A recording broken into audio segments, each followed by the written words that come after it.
promise that is a year of jubilee, a greater harvest, and abundance year. Amen. And excited na once the Lord gayahan na i-prophesy sa church, even the Gia Global Community, we are so excited yung maapil kita, Ana. Amen.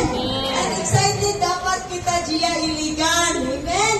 Yung maapil kita, Ana, nga promises ni Lord, and even ka release nga prophecy niya sa iyahang kasimbahan. And I believe God is glorified wherever His people mag-gather together, mawalay laing tumungog tuyo, is to worship Him, to glorify the name of our Lord Jesus. And I believe God is so blessed, sa inyong kinabuhi nga naa karon. Praise the Lord. Nga naa mo karon, celebrating with us, the whole Gia May, sa Cagayan, together sa Region 9 and 10, nag-celebrate sa goodness of the Lord and celebrating with us this Sunday, this day, our Thanksgiving Day. Amen?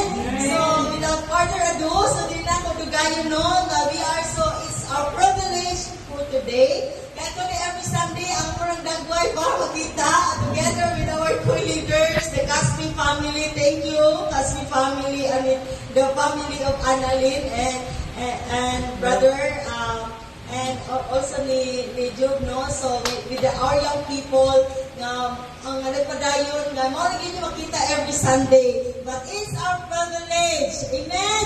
Amen. Na to, wala laing ng pinakagwapo, ang senior pastor before, but he is now the head of Region 9 and 10. Amen. Sila together sa iyang wife, our host pastor, si Pastor Bibing, Pastor Josephine Rojo. Wala lang siya, nag-uban ka na mo kay every Sunday si Kuya Clint, siya ang pastor sa Gia Valencia. But it's our privilege, nga naauban siya sa ato adire. So si Ate Bing, ato sa Valencia, naa siya karon dire. So dili ba ta malipay na?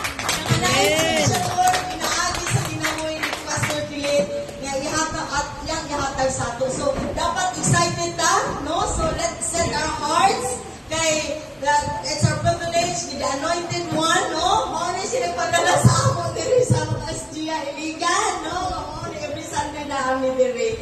Amen. So we are so blessed, sa kinabuhi ni Kuya Clint. And wala gid mi nagsumpak kami sa imo Kuya Clint. So we are very supportive sa ministry sa Gia CDO until now, unsay ginahimo, unsay plano sa Gia CDO, we are one nag-support ni Ana, even sa times, sa rough and smooth times sa community, we are always nag-support sa leadership, and we are so privileged na nauban lang siya, and he is our pastor, na mentor, na every week naagid ni training, naagid ni present Ana.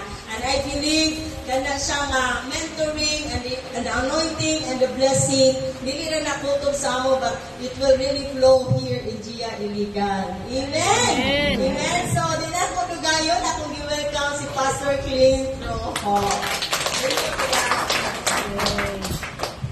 Praise the Lord. Maayong hapon.